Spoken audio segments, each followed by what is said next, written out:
তো নমস্কাৰ বন্ধুসকল, বৰ্তমান মই টিংখাং সমষ্টিৰ বিল দলঙত আছোঁ আৰু যিহেতু আপোনালোকে দেখিছে যে আজি যথেষ্টখিনি বৰষুণ দি আছে, নেৰানেপেৰা বৰষুণ। এই বৰষুণৰ মাজত বিশেষ মই আজি এই বিল দলঙত ওলাই আহিলোঁ আৰু বিশেষকৈ এটা ইনফৰ্মেটিভ ভিডিঅ' বিশেষকৈ আপোনালোকৰ কাৰণে আগবঢ়াবৰ বাবে আহিলোঁ।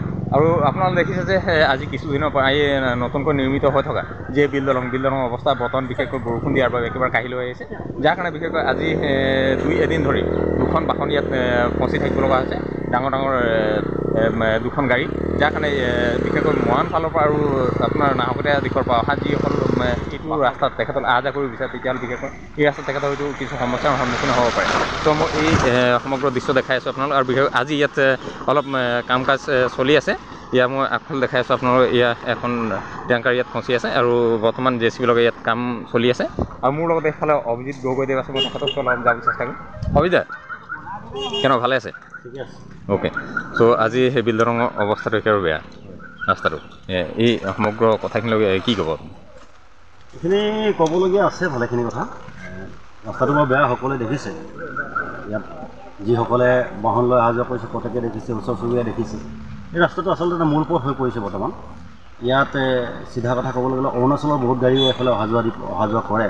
52B 4 লেনলৈ চমু হয়।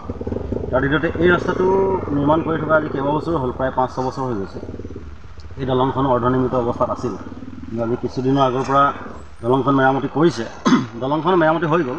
দলংখনৰ বাকী দুইটা দিশত যি ৰাস্তা আছে সেই পথছোৱা নতুনকৈ মাটি দি মেলি নতুনকৈ বনোৱা হৈছে। এইখিনিত অলপ গাফিলতি যেন অনুভৱ হৈছে। আচল কথা ক'বলৈ গ'লে এই ৰাস্তাটো যেতিয়া মাটি দিলে এইখিনি দলংখনৰ কাষত মাটি জপাৰ পিছত এই ৰাস্তাটো আমি ভাবোঁ বেছি লোডিং গাড়ী অহা যোৱা কৰিব পৰা অৱস্থাত নাছিল। নথকাৰ সময়তে ৰাস্তাটো মুকলি কৰি দিছে।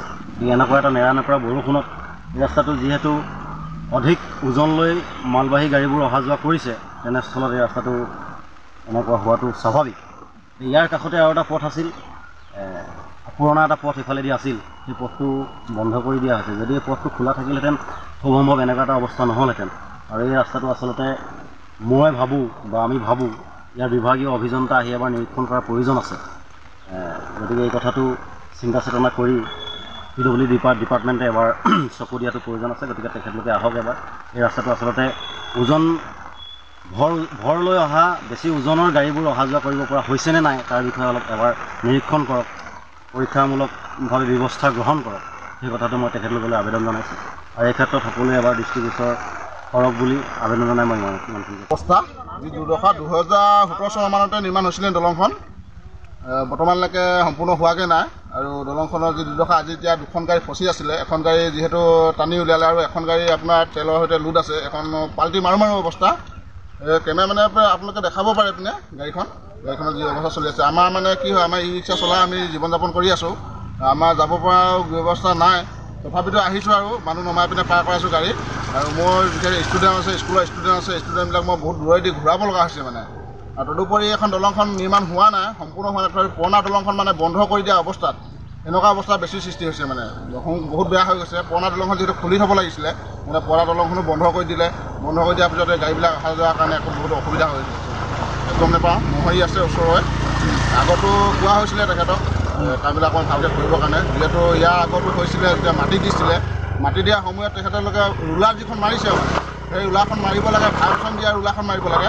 ৰুলাৰ পৰা এই আপোনাৰ লোহাৰ যিখন ৰুলাৰ মাৰিছে, সেইখন ৰুলাৰ যিহেতু মানে মাটিটো নোসোমায়, দুখন ৰুলাৰ দি মৰাহেঁতেন ভাইব্ৰেশ্যন দি মাৰিলে মানে মাটিটো বহি যায়, তেতিয়া যথেষ্ট মানে ইমানটো নহ'লেহেঁতেন চাগে বুলি মই অনুভৱ কৰোঁ মানে।